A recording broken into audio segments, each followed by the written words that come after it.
Gord, out of all the losses that have picked up this year for the Marlies, that one seemed especially difficult to take. Did you feel that way in the room?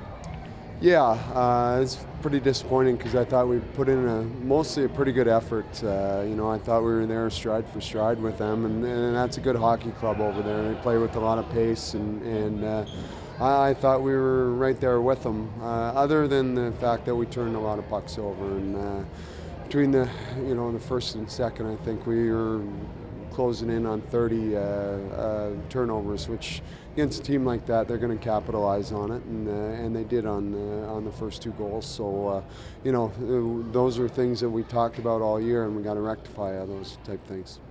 You've played a few games here where there haven't been a lot of penalties called. Is that due to something that you guys are doing? Well, we again, it's something we pointed out to our group all year, is that the differential in penalties with our team is not in our favor on most nights, and so we're trying to make sure that our structure is good so that we're not having to scramble and take the bad hooking, holding type penalties, and play a little more disciplined type game, it did work against us as far as differential tonight, but at least we kept it to a minimum. You think you're getting a better game? Does that game look like a better game out of Spencer Abbott in that line?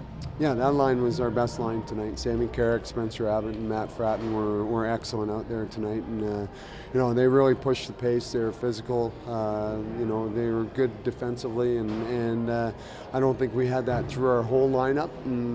But those are guys that we're counting upon to lead our team. How tough is it to keep putting a guy like Christopher Gibson, Antoine Bibeau in there and have them continually come up with these losses?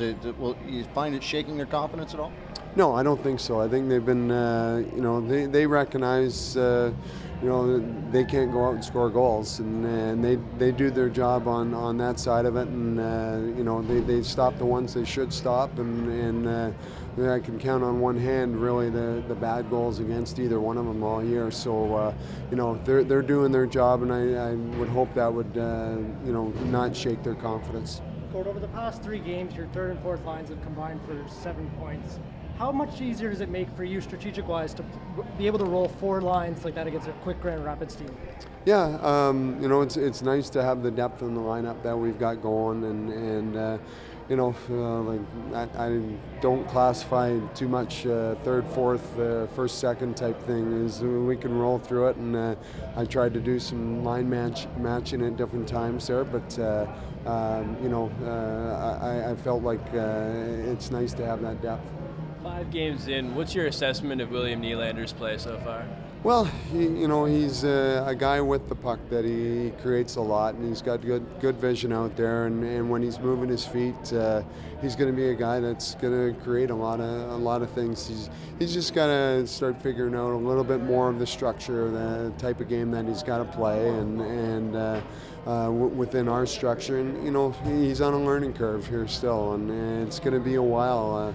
He's a young player, and we expect him to make mistakes. So he's going to get there. Do you look at a player like Pulkkinen on Grand Rapids and say that's what a high-end kid can do with some AHL time?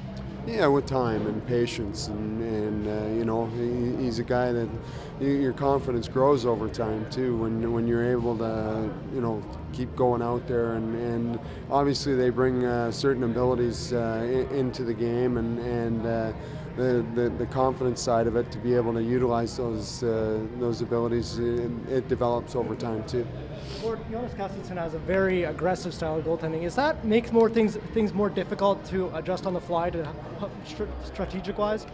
Not really. It was something we pointed out to our guys specifically on power play situations where his movements and the type of goalie he is, and just to maybe be a little more patient at times. But he after the first one there, he shut it down pretty good, and he's such a big man. Even if he's not there positionally, he made some big saves.